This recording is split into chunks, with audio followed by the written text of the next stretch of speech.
gentlemen, announcing the arrival of the President of the Republic of the Philippines, Rodrigo Roa Duterte.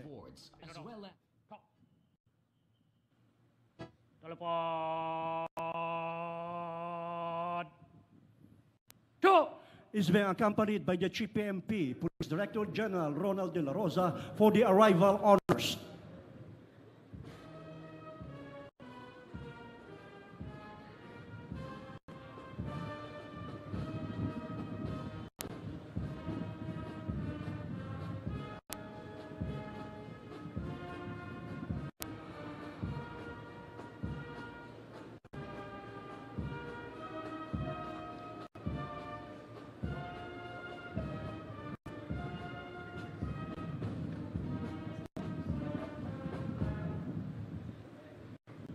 Tanggal.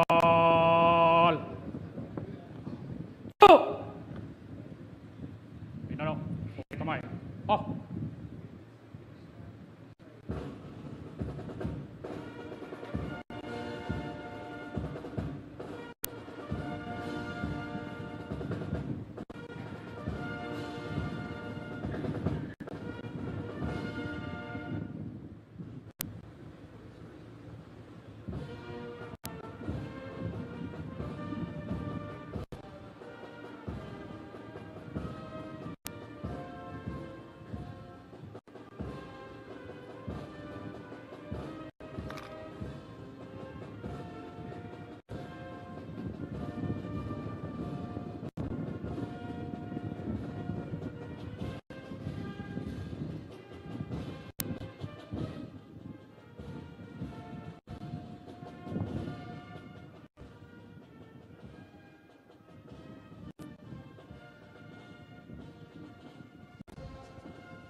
Pinono, baba kamay. Oh. Baba. Oh! Mahal Pangulo, handa na po ang tanod pandangal upang libutin. The President will now inspect the troops.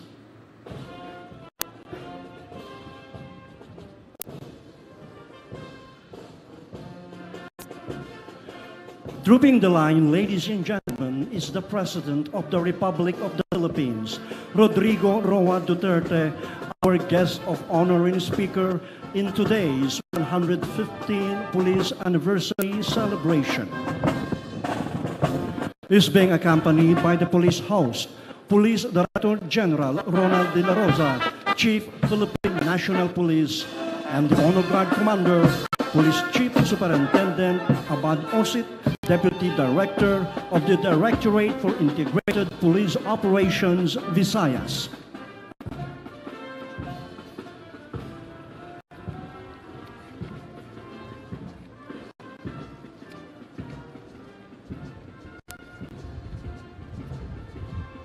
Pinuno, ang mga batawan, hugay kamay.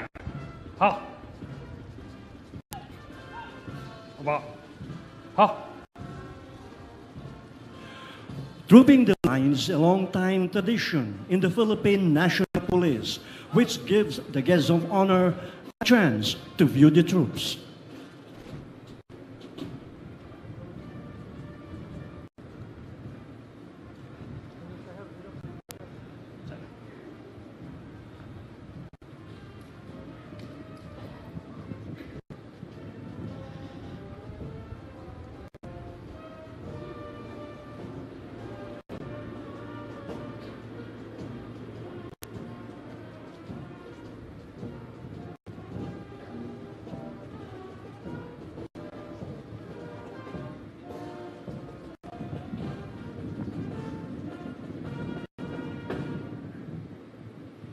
Tanggal.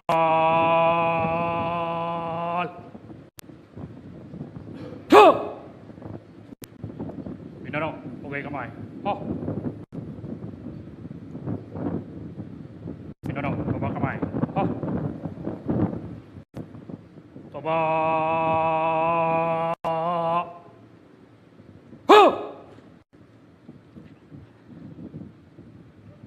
Mahal na Pangulo, tapos na po ang parangal.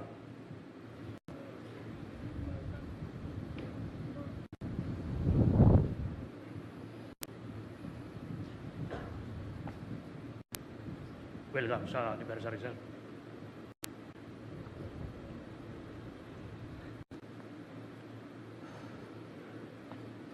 Makinig sa pahayag. Pinapabot ng ating panauhing pandangal ang Pangulo ng Republika ng Pilipinas, Rodrigo Duterte, ang kanyang taus-pusong pasasalamat sa parangal na binigay natin sa kanya ngayong hapon.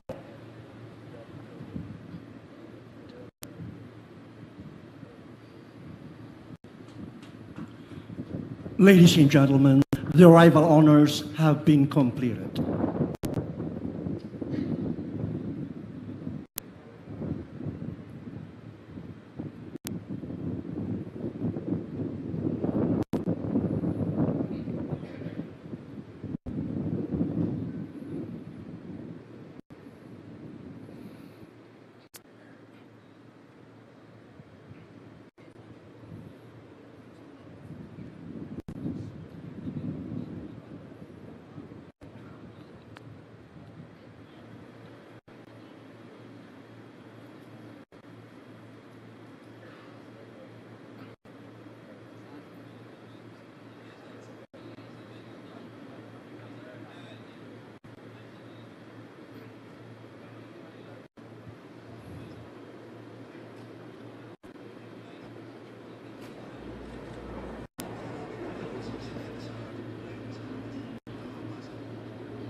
Ladies and gentlemen, President Rodrigo Duterte of the Republic of the Philippines.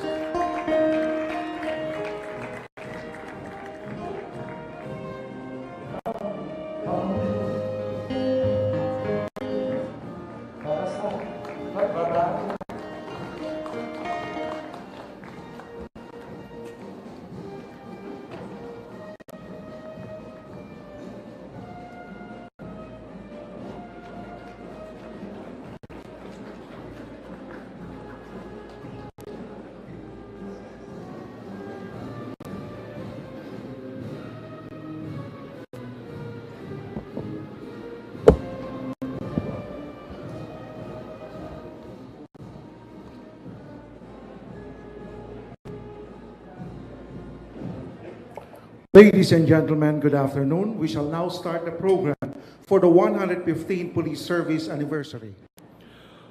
Ladies and gentlemen, the entrance of honors.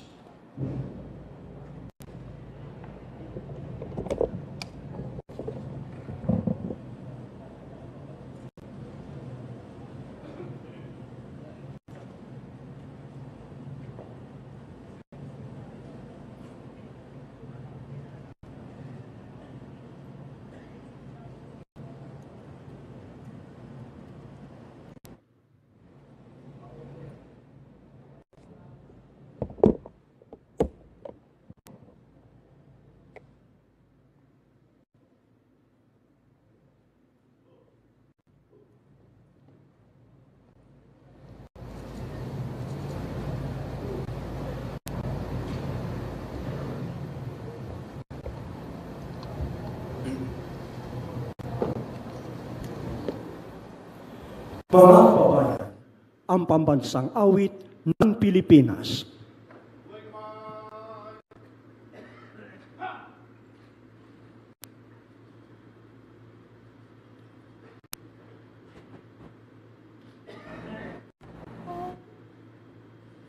Bayang magiliw, preno sa silanganan, alam ng puso, sa dibdib mo'y buhay, lupang hinirang, duyan ka ng magiting, sa manlulupi, di ka pasisiin, sa dagat at tundok, sa simoy at sa langit mong bagaw, may dilagang tula minamahal, ang kisap ng watawat mo'y tagumpay na nagdidinig. Ang bituin at araw na kailan pamay di magdidilim. Lupa ng araw naman, hangin magsinta, buhay langit sa piling mo. Aming ligaya na patay mga api, ang mamatay ng dahil sa'yo.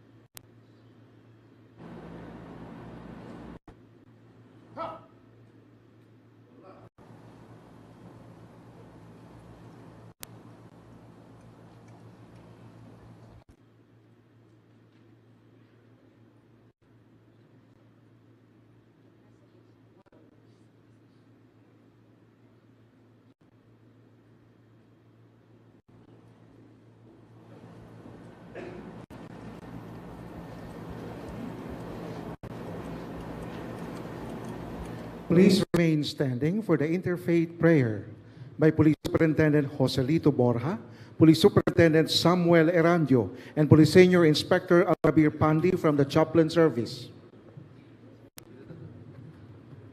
Let us put ourselves before God in prayer.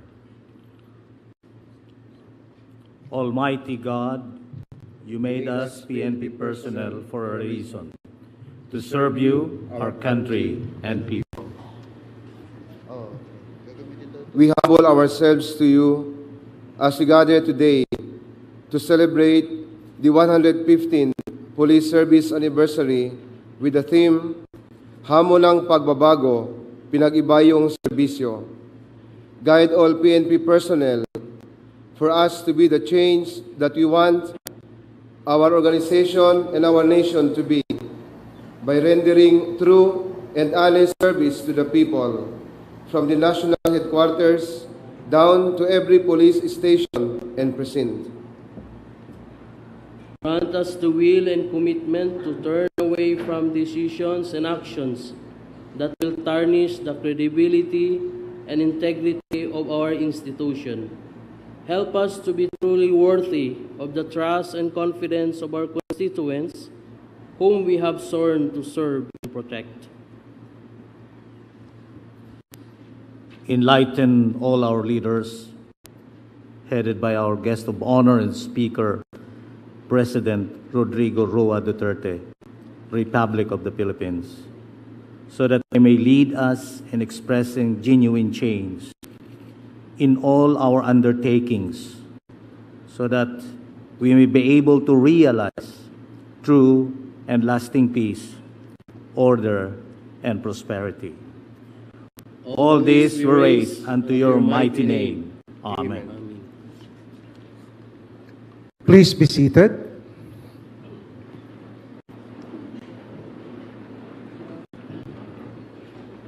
The Chief of the Philippine National Police, Police Director General Ronald De La Rosa, will now give his welcome remarks. President Rodrigo Roa Duterte, sir, distinguished guests, fellow public servants, ladies and gentlemen, good afternoon. On behalf of the men and women of the Philippine National Police, let me welcome you all to the 115th Police Service Anniversary Celebration. Panahong muli upang sariwain ang makulay na kasaysayan ng pulisya at magbigay pugay sa kabayanihan ng ating mga kapatid na pulis sa nakaraang siglo. The pages of PNP history are filled with stories of both the triumphs and defeats of our police heroes, from which we have learned valuable lessons in policing and police service. And as history continues to unfold, we will fill the succeeding pages with our own stories and show our countrymen that their police force remains an organization of fine officers and gentlemen and gallant public servants who are the heroes of our times. Hamon ng pagbabago, pinag-ibayong serbisyo. Yan po ang hinaharap ng pambansang pulisya ngayon. Higit na makabuluhan ang pagdiriwang na ito sa gitna ng pababagong nagaganap sa ating mahal na bayan. Sa pagpasok ng bagong administrasyon sa pamumuno ni Pangulong Rodrigo Duterte, nagkaroon ng panibagong sigla ang ating kapulisan sa pagpapatupad ng batas at paglilingkod sa bayan. Nagising muli sa ating mga puso ang matinding pagmamahal sa bayan at paggalang sa watawat. At nagahari muli sa puso ng kapulisan ang layuning bigyan ng sapat na proteksyon ang taong bayan upang manatili silang ligtas sa anumang kapahamakan. Never in previous years have we waged such relentless war against crime and illegal drugs. And never in the PNP's recent history have we awakened such fervor from among our men and women to risk life and limb to save our youth and the rest of our countrymen from the vicious claws of the illegal drug menace. Let me just mention some significant results of this campaign. From July 1 to August 11, we conducted a total of 306,991 house visitations in the implementation of Oplan Tokhang or Tokhangyo, in English, knock and plead, where we knocked and pleaded to suspected drug users and pushers to surrender and mend their ways. As a result, 518,310 users and 45,799 pushers of a total of 564,109 drug personalities surrendered to authorities. A total of 7,830 were arrested, while 572 have been killed. More uniformed police personnel are now visible in the streets, and the campaign against crime and lawlessness continues to gain ground. Walang humpay ang ating pagtugis sa mga kriminal. Walang tigil ang pagsuyod sa mga lansangan at komunidad upang matukoy ang mga illegal na droga, aristuhin ang mga salarin at ibalik ang kapayapaan at kaligtasan ng ating mga kababayan. At hindi lang yan, we are waging the same war within the PNP to rid our ranks not only of misfits and scalawags, but of police personnel involved in illegal drugs.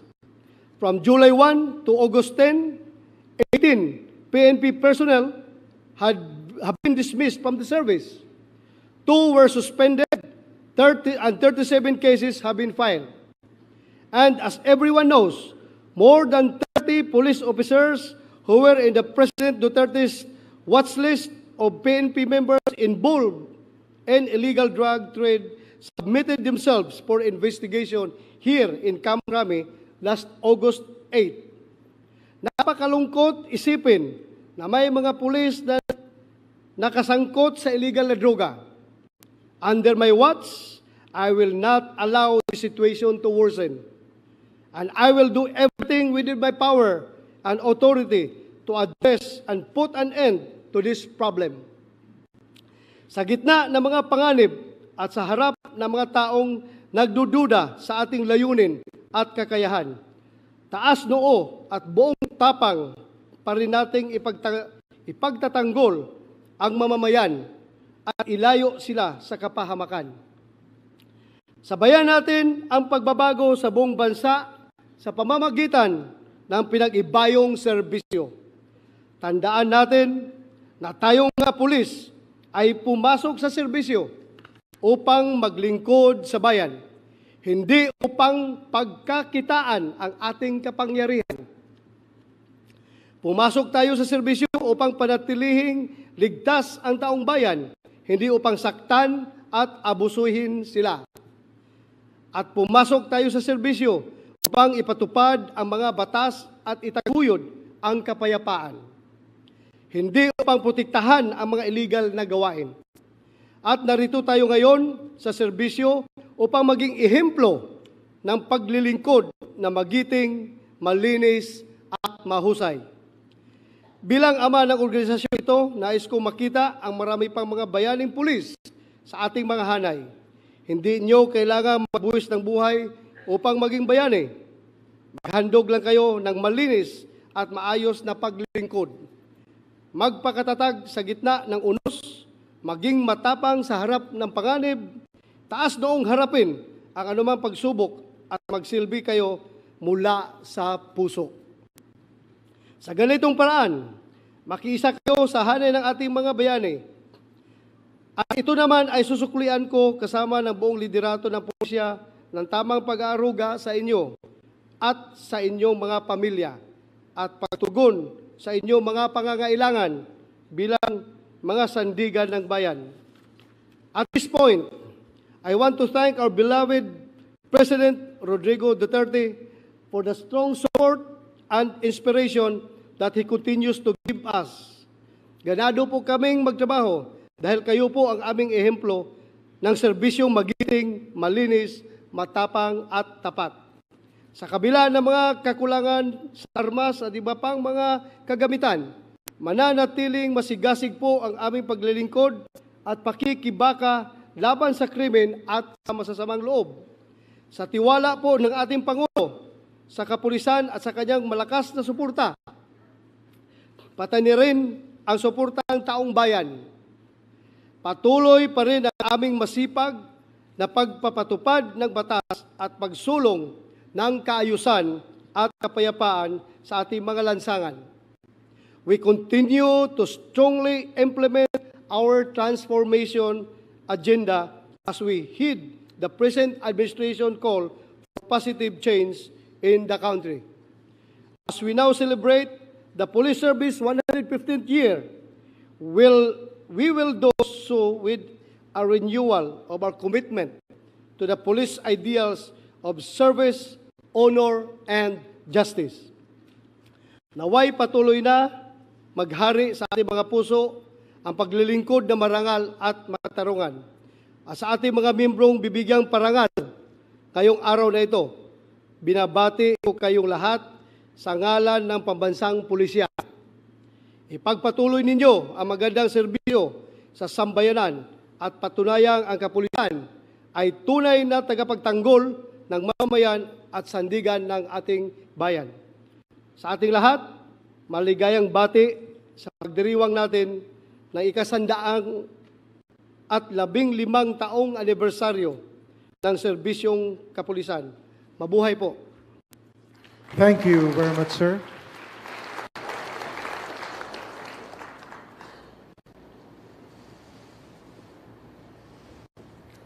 Ladies and gentlemen, we shall witness the presentation of awards to the men and women of the Philippine National Police and selected units for their outstanding services rendered to the community. We now request the first set of awardees to please rise for the presentation of awards.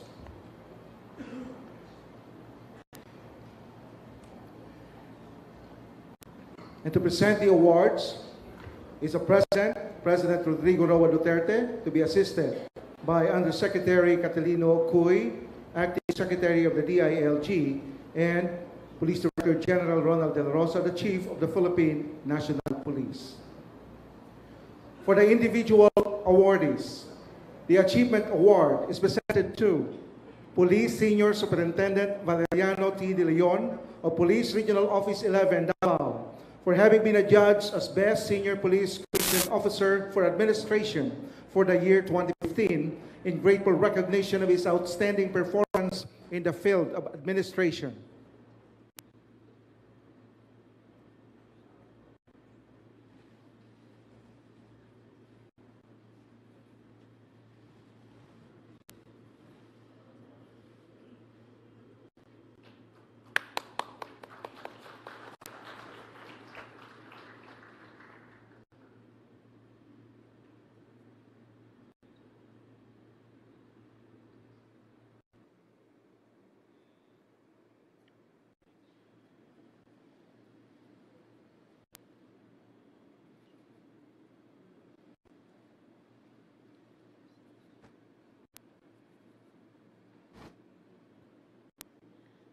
Achievement Award is presented to Police Superintendent Reynald Arino of the Special Action Force for having been adjudged as the Best Senior Police Commissioned Officer for Operations for the year 2015 in grateful recognition of his outstanding performance in the field of operations.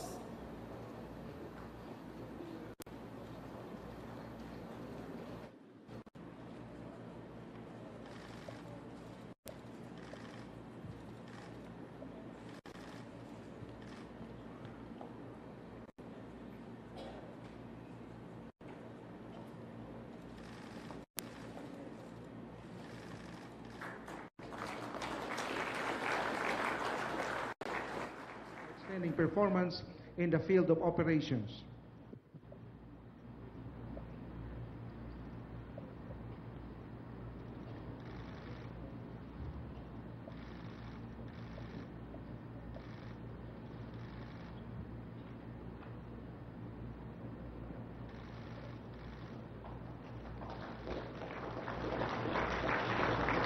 Achievement Award is presented to Senior Police Officer 1 May M. Rubio of Police Regional Office 3 for having been adjudged as the Best Senior Police Non-Commissioned Officer for the year 2015 in grateful recognition of her outstanding performance in the field of administration and operations.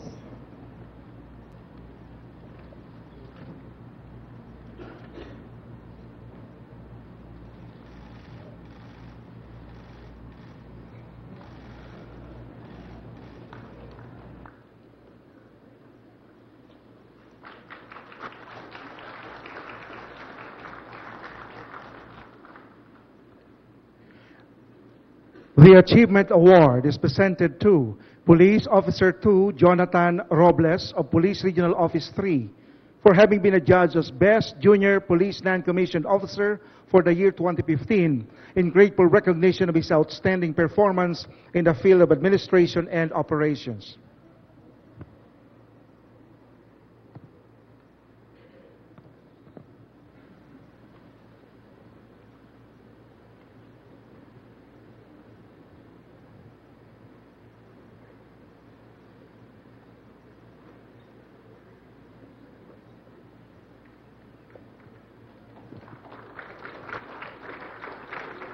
The Achievement Award is presented to non-uniformed personnel Rosana D. Tupas from Police Regional Office 6 for having been adjudged as the Best Non-Uniformed Personnel Supervisory Level for the year 2015.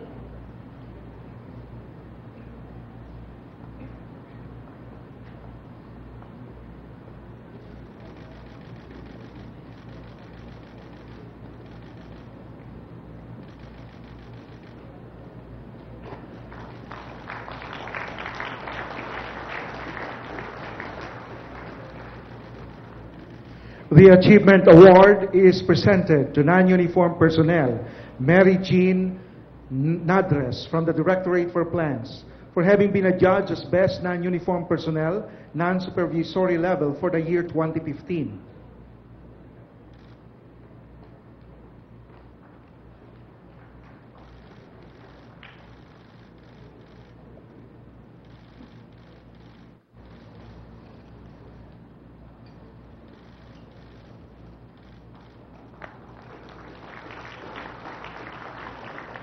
For the unit awardees, the award of recognition and presidential streamer are presented to Police Regional Office 2 for having been adjudged as the Best Police Regional Office for the year 2015. The award will be received by Police Chief Superintendent Gilbert C. Sosa, Regional Director, Police Regional Office 2.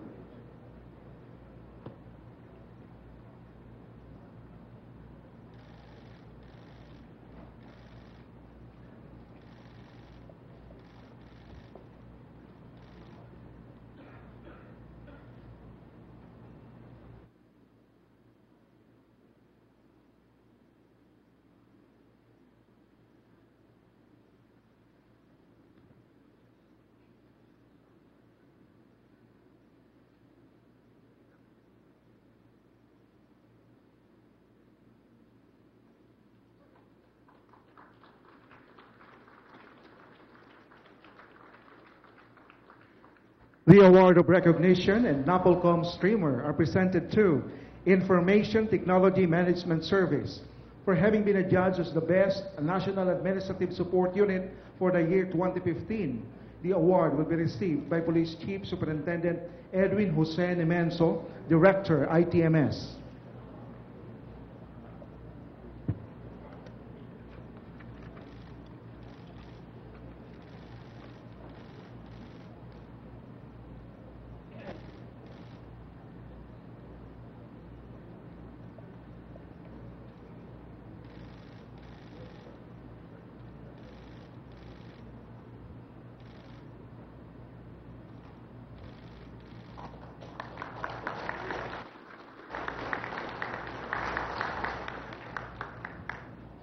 The award of recognition and Chief PNP streamer are presented to Special Action Force for having been adjudged as the best National Operational Support Unit for the year 2015. The award will be received by Police Chief Superintendent Benjamin M. Lusa, Director, Special Action Force.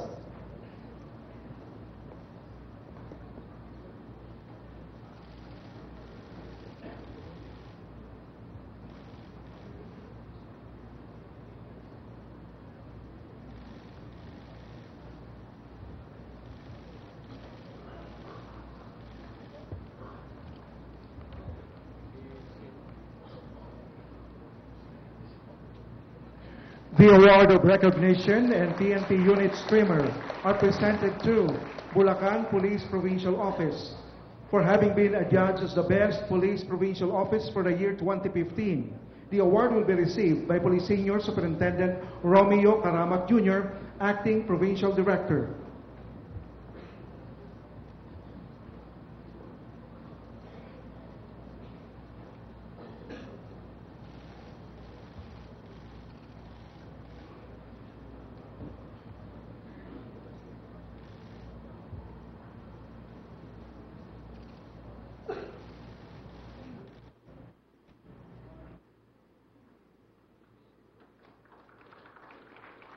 The award of recognition and PNP unit streamer are presented to Iligan City Police Office, Police Regional Office 10, for having been adjudged as the best city police office for the year 2015. The award will be received by Police Senior Superintendent Leonie Roy Ga, City Director, Iligan City Police Office.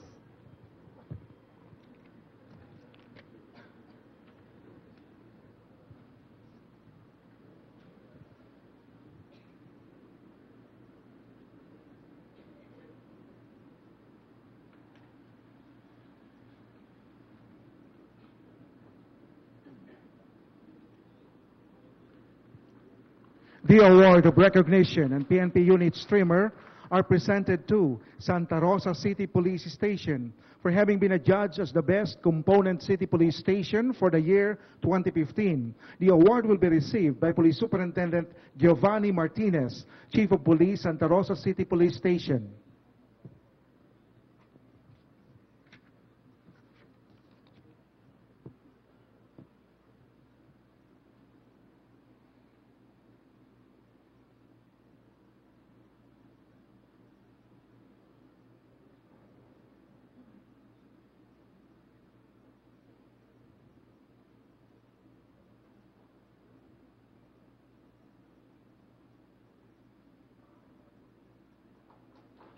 The award of recognition and PNP unit streamer are presented to Nagcarlan Municipal Police Station, Police Regional Office 4A, for having been adjudged as the best municipal police station for the year 2015. The award will be received by Police Chief Inspector Leopoldo M. Ferrer Jr., Chief of Police, Nagcarlan Municipal Police Station.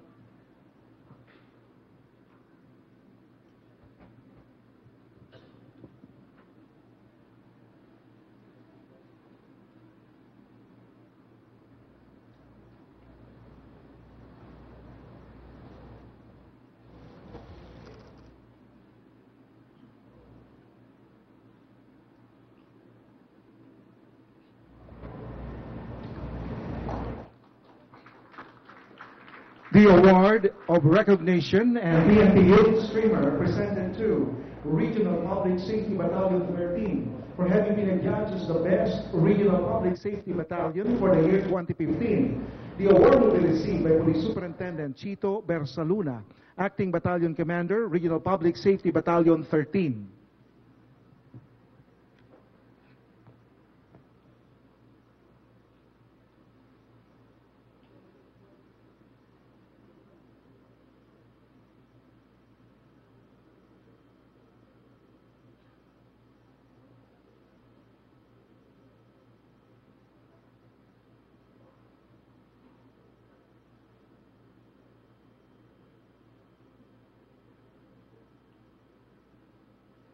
The award of recognition and PNP unit streamer are presented to Pangasinan Provincial Public Safety Company for having been adjudged as the best provincial public safety company for the year 2015.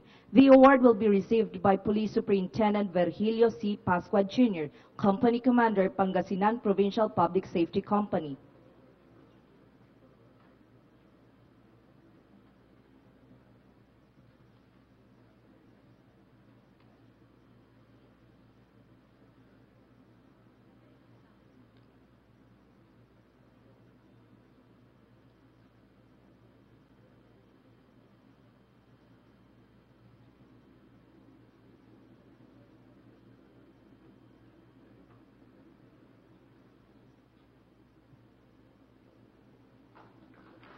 The award of recognition and PNP unit streamer are presented to Zamboanga City Public Safety Company for having been adjudged as the best city public safety company for the year 2015. The award will be received by Police Superintendent Ariston Limos, Company Commander, Zamboanga City Public Safety Company.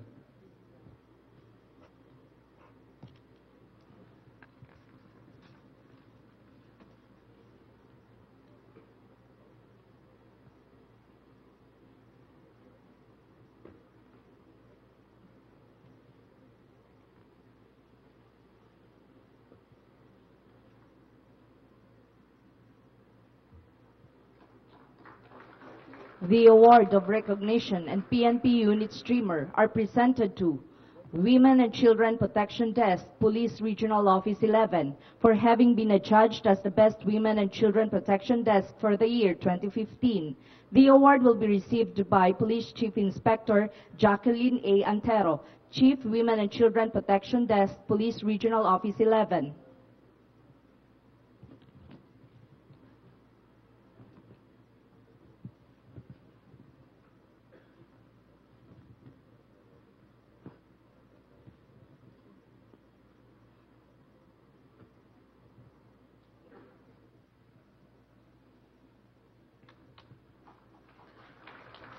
The award of recognition and PNP unit streamer are presented to Regional Police Human Rights Desk, PRO 3, for having been adjudged as the best Regional Human Rights Desk for the year 2015.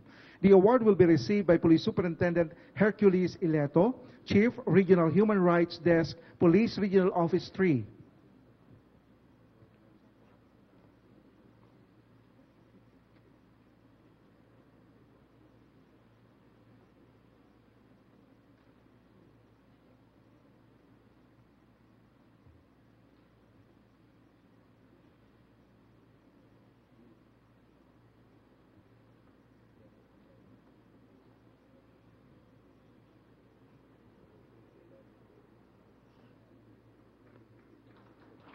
The award of recognition and PNP unit streamer are presented to Police Strategy Management Unit, Police Regional Office Cordillera, for having been adjudged as the best Police Strategy Management Unit for the year 2015. The award will be received by Police Chief Superintendent Robert Kinnery, Deputy Regional Director for Administration, Police Regional Office Cordillera.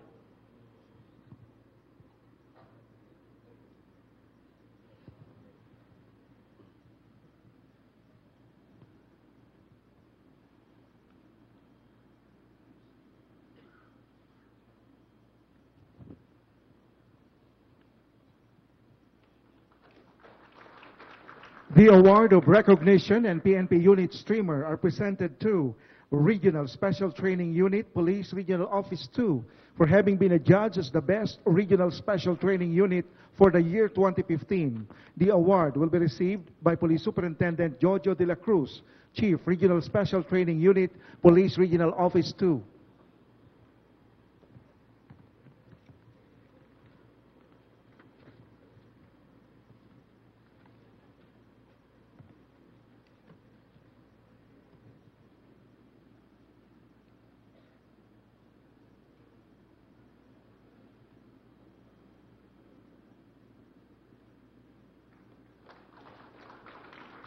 For the special awardees, The award of recognition and PNP unit streamer are presented to Police Regional Office 5 in recognition for the unit with most members of private armed groups neutralized during the election period PRO level. The award will be received by Police Chief Superintendent Melvin Ramon Buenafe, Regional Director, Police Regional Office 5.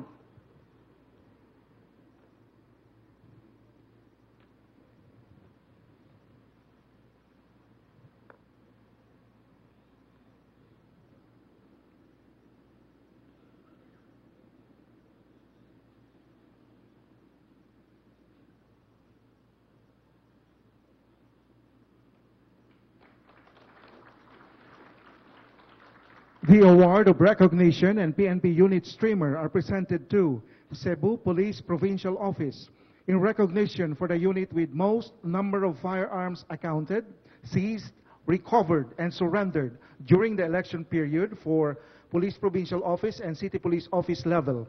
The award will be received by Police Senior Superintendent Jose Macanas, Acting Provincial Director, Cebu Police Provincial Office.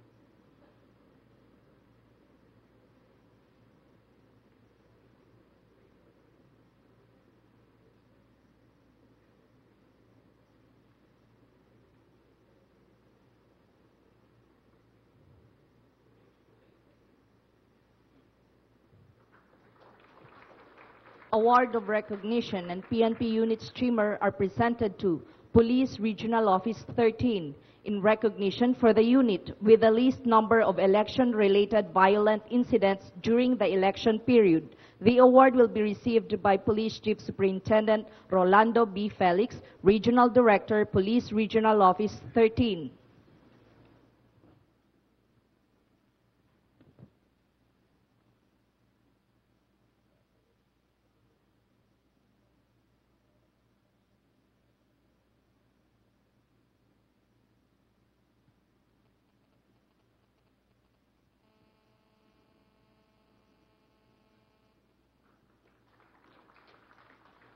The award of recognition and PNP unit streamer are presented to Regional Special Operations Task Group Pangasinan in recognition for the best Regional Special Operations Task Group. The award will be received by Police Chief Superintendent Marlu Chan, Deputy Director, Directorate for Integrated Police Operation, Eastern Mindanao.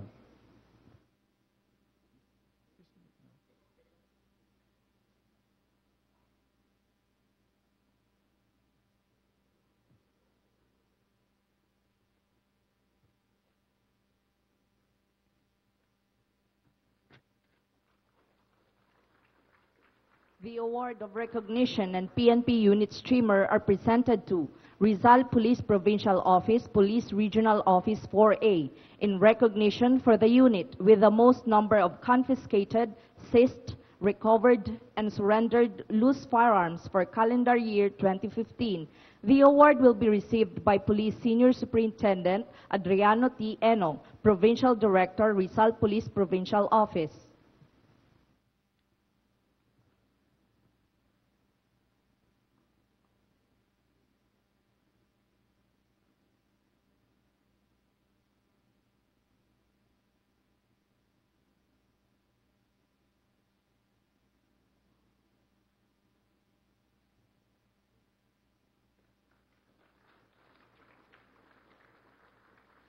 The award of recognition and PNP Unit Streamer are presented to Criminal Investigation and Detection Group in recognition for the unit with a notable accomplishment in the campaign against illegal drugs. The award will be received by Police Chief Superintendent Ruel Obusan, Acting Director, Criminal Investigation and Detection Group.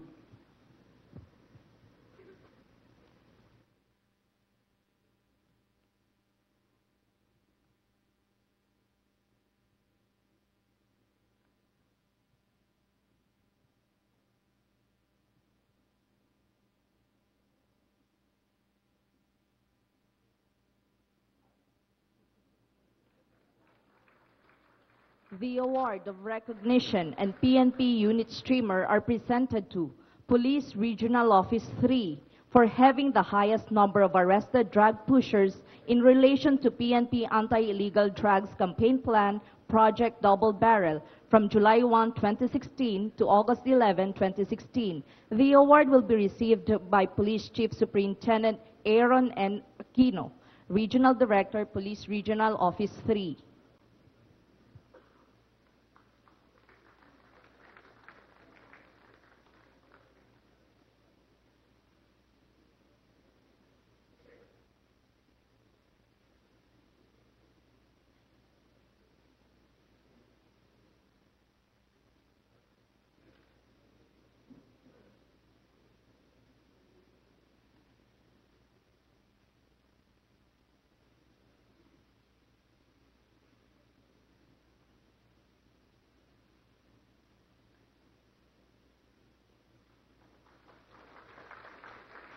Congratulations to all the awardees. Thank you very much, sir. You may now take your seats.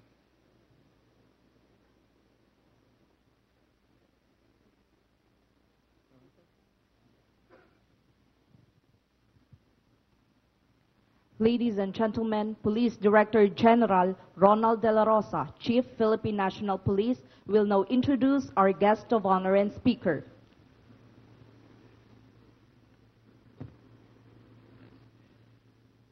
Ladies and gentlemen, President Rodrigo Roa Duterte, Republic of the Philippines.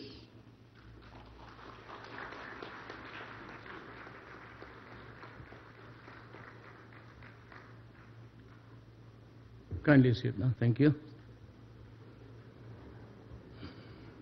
President Fidel V. Ramos, Executive Secretary Salvador Midaldi, and other members of the Cabinet, Excellencies of the Diplomatic Corps, Police Director General Ronald De La Rosa, Undersecretary Catalino Coy, the officers and men and women of the Philippine National Police, my fellow workers in government, my beloved countrymen.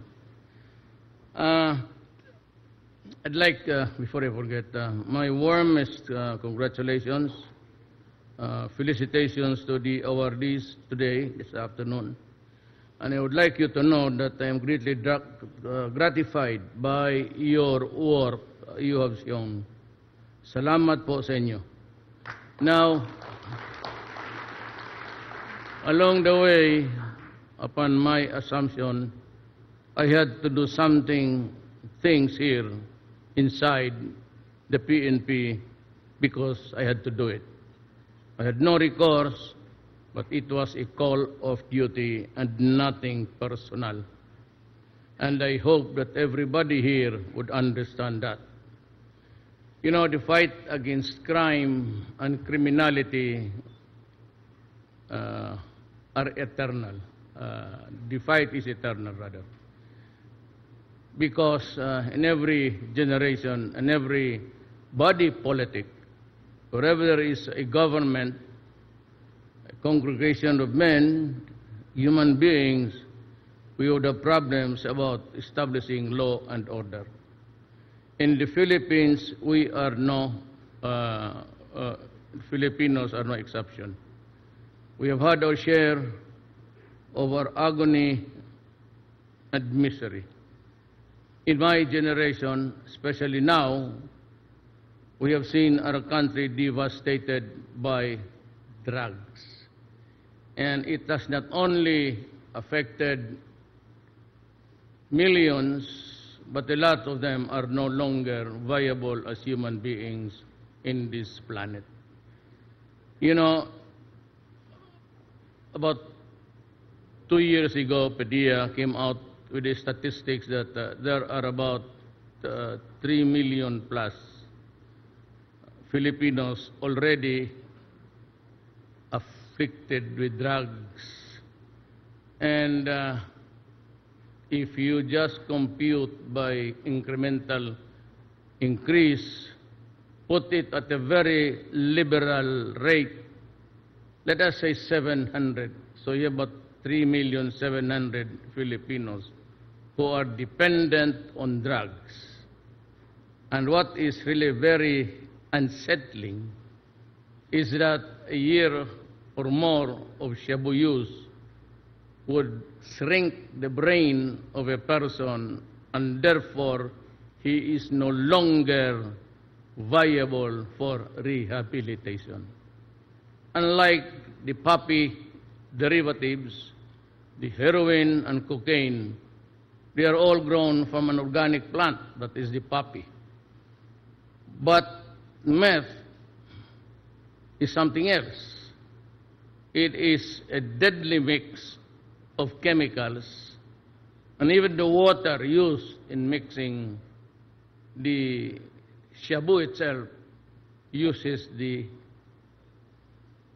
battery, the acid water of a battery we use to fill up our battery to run our motor vehicles.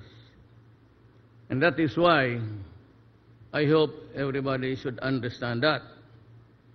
And once in a while, we see a lot of ranting about human rights in my campaign against drugs. Let me be frank with you this afternoon. The fight against drugs will continue and unrelenting until we have destroyed the apparatus operating in the entire country. Now, let me be a lawyer for a moment. A lot of bleeding hearts, including senators of this republic, are complaining about the death rate in the fight against drugs. And by last counting, they say it's about 1,000. Well, you know, place it at a very, I said, conservative estimate.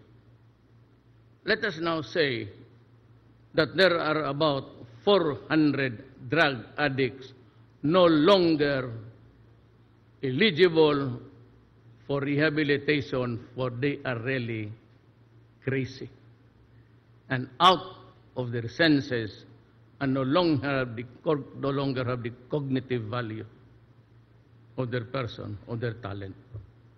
So what do we do with it? We have about 300 dead living Filipinos. You know, it's very easy to complain. We in government, and I myself who ordered the campaign against drugs, take full and sole responsibility for it. And for those who are killed in a police operation, in a firefight, we are willing to submit ourselves for an investigation before anybody. And I would like also to just say, why would the United Nations be so easy to be swayed into interfering in the affairs of this republic? There are about just 1,000.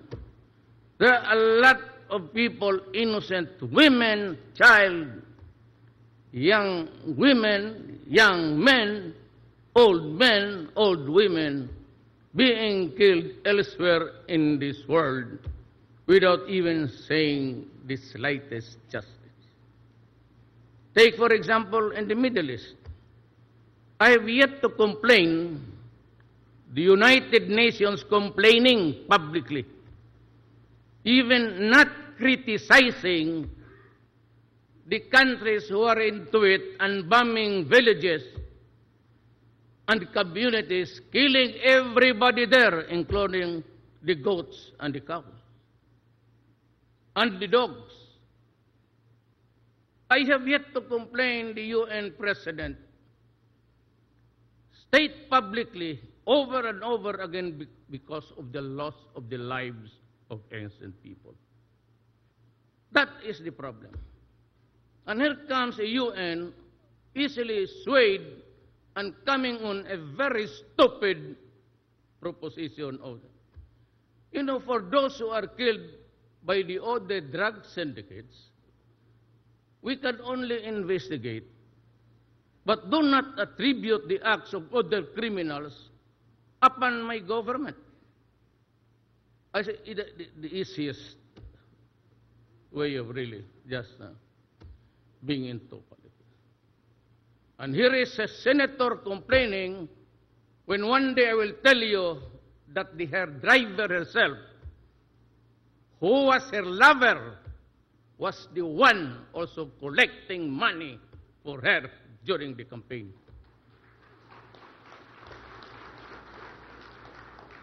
Here is an immoral woman flaunting, well, of course, insofar as the wife of the driver was concerned, it's adultery. Here is a woman who funded the house of her lover. And yet we do not say any complaint about it. Those money came readily from drugs. The intercept between Muntinlupa and the driver were far beyond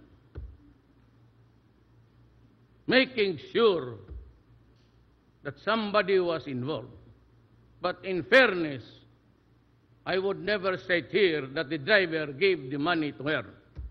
But by the looks of it, she has it.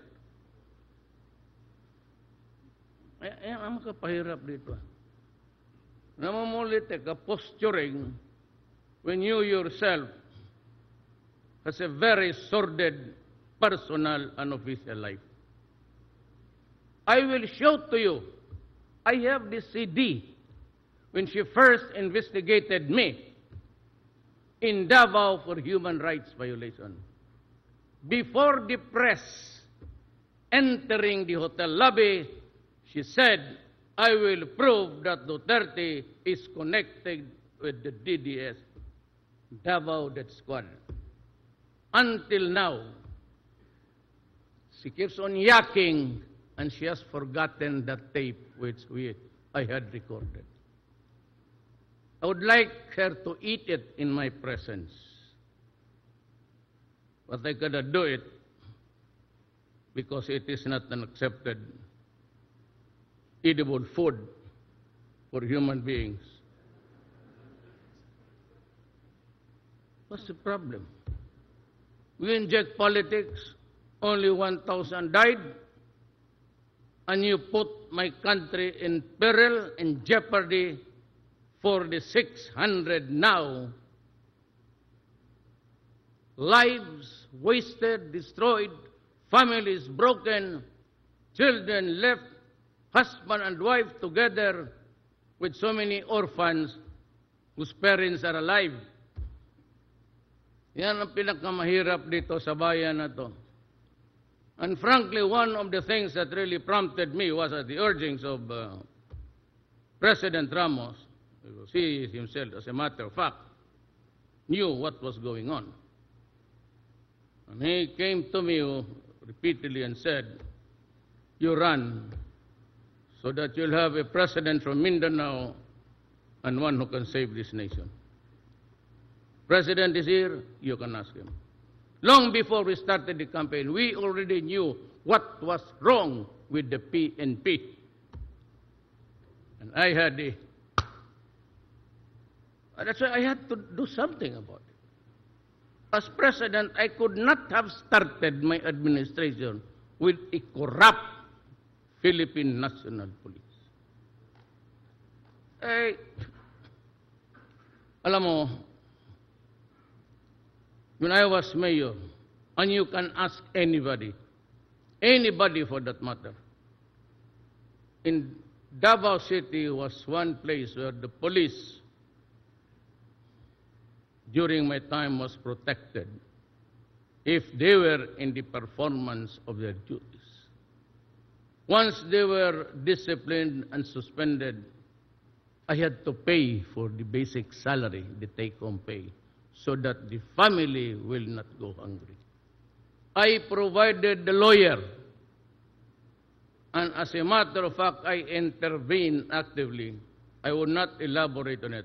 If I feel that they would be wrongly accused and maybe sent to prison for no reason at all. There was a time when about 27 of the best officers there in these halls today were ordered dismissed. And I practically went into a rebellion and said to the Manila government, this decision was not acceptable to me at all. And I stood my path, and I insisted. And that is why Davao City progressed tremendously, progressively, because of the police and the military who gave me their full support. So in return, what can I do for you, my dear policemen, police officers? I have increased your salaries. You are the first, double your present salary by December. You have gotten the full.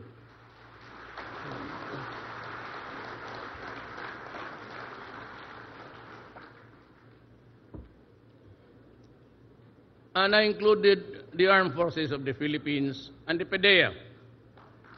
Same, working and gambling with your lives, facing criminals. The Philippines is not in its best law and order situation. You're facing so many fronts. I'm facing the Communist Party of the Philippines, and I am talking. We are facing an insurrection, Muslim insurgency in Mindanao. I am talking with the MI and the MN. I tried desperately to talk sense to the Abu Sayyaf, but they refused. And so there's no other way to destroy them. I have gone out of my way to make the Philippines safe again.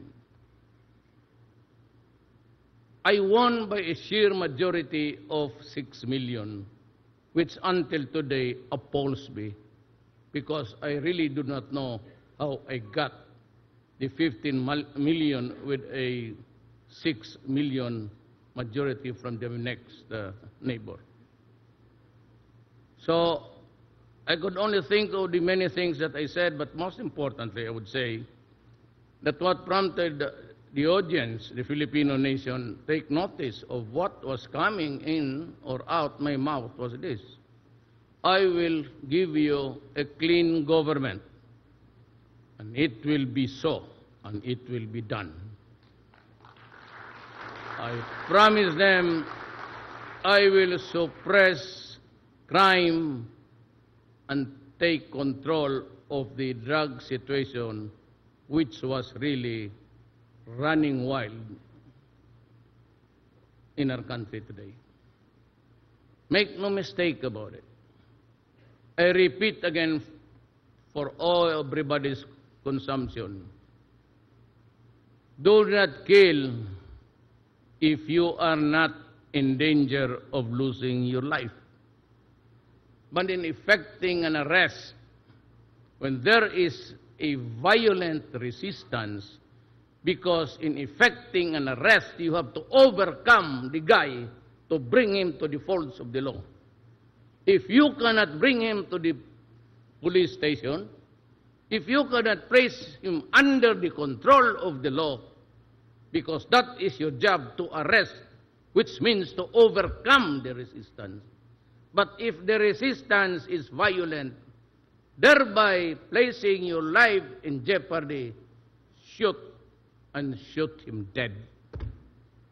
Can I be more clearer than that?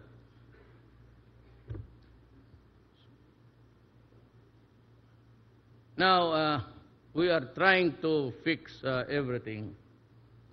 We do not want war. We cannot build a nation over the bones of our people, our citizens. But at the time when it calls for an action to protect the entire nation, especially the young, I have placed myself at stake. I said before, and I will say it again and again and again until this statement goes into the mind of those who are listening, including the senators. I place my honor, my life, and even losing the presidency. Just, I said, be careful with me, because when I say I will do it for my country, I will do it even if I have to kill you or be killed in the process. I will not allow anybody to destroy my country. I will not allow anybody to destroy the next generation. Of what good will it be to us when I am already old and my children or the children's children are gone berserk and crazy? Who will spoon feed me with my food when I am old? Who will buy the medicines for me? I am not rich. Who will pay the hospital bills for me? My children. And if you destroy my children, you shall have destroyed me well in advance. That is the thing that I would never, never allow to happen in my country during my watch. Now, I'd like to go back to what I want to do to you. I want to be strict. I want this government, this organization to be clean. And I expect that every money to run the organization will reach down to the precinct level. There are things which I would like to say, but better said among us. But I said I have appointed men of goodwill who will see to it that the money intended down to the last patrolman there on the street will have a share of the operations of the Philippine National Police. They would never countenance graft and corruption. Not this time. For those of you who are used to it, then wait for another 6 years.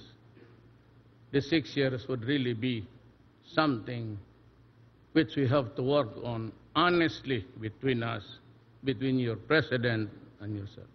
But I will support you. Do not worry about cases. I will give you the lawyer. Do not be intimidated about statements with the United Nations. You know, United Nations, you can only investigate genocide when you kill without giving a hoot. If you're killing children, the whole community, you bomb there, that is genocide. But when you kill criminals who fight with you and criminals who fight amongst themselves, that is the least of our duty. But we will answer for every incident there that involves the killing of a human being, whether it is really connected with the fulfillment of a duty of the police or not. Have it investigated by the EAS or by the DCIDG and the investigating arms of the organization. That way we can be transparent to everybody. And when I really do not know who's going to come here with I would like to whack him in the head. If somebody here from nowhere would come here just investigating for nonsense. Do not investigate us as if we are criminals. when the police do their duty. No, no, no, do not do that. Don't ever do that. I would not receive you warmly in this country. But if you come here to explain, or maybe to the UN, about the happenings of criminals who kill themselves, who are being killed because many persons have been waiting for this time. Those who lost their sons and daughters to drugs. Maybe they sweat fit this time to take the sweet revenge that they have been longing for. Me, for example, if I were an ordinary citizen and I have lost my daughter to drugs, she gets pregnant 5 times a year, she is despoiled because of drugs, I've lost my son and another son, bullshit, I will kill you. I will kill you. I will take the law into my own hands. I will not eat sitting down. Forget about the laws of men. Forget about the laws of international law, whatever. I'll just ask you simply, the eternal justice that runs this universe. But what right do you have to cook shabu and feed it to my children to make them crazy and become useless forever? Who gave you the right in this universe, in this planet, to rape my 1-year-old daughter, to kill a 6-year-old son, to despoil the body of my son and daughter? Because you were under the influence of shabu, which makes you crazy. Of the 600, nearing 600 now, safely I would say there are about 200 who are already permanently crazy. I would need an asylum for the insane to house all those thousands of them. I would need the military spaces instead of just, allowing the military to go about the thing unbridled, undisturbed. I have asked the military, because they have the reservations, the biggest ones, of course, to give space so that I can start the building of rehab centers all over the country. I am just waiting for the kind help of our neighbor who is willing to help us. That is my problem. That is my burden. But I said, over and above all these things, I hold it as an article of faith that we can never progress, we can never develop until there is law and order in these islands. Mindanao especially. It's a very fertile land. The NPAs are there collecting taxes without let up. Then we have the sporadic and intermittent killings of the Moro rebels and government. I have to go to Cotabato tomorrow again to visit the wounded and the 2 soldiers who were killed last week. From here, I go to Taguig, to the naval station, because there is a Navyman there who died in action about 4 days ago. Those are the pitfalls. Those are the wages we have to pay because we cannot have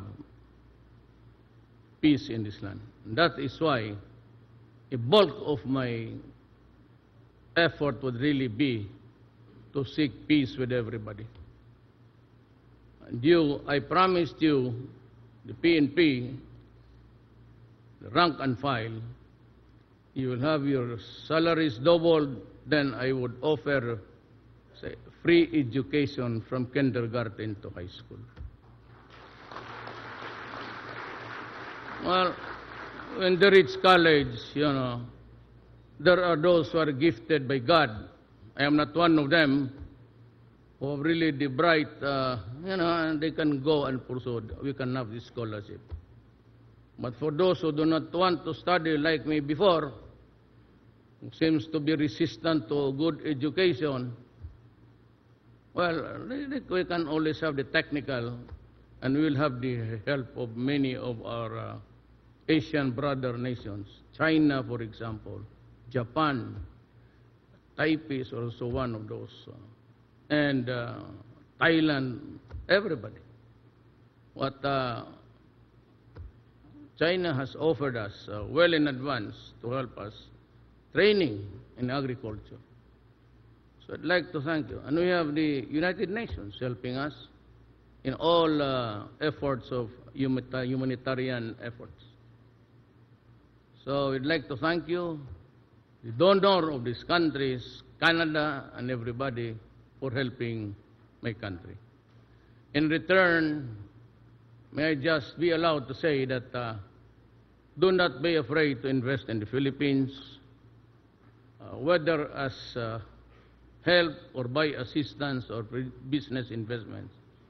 Come here, there will be no hanky-panky, no asking for tips and everything.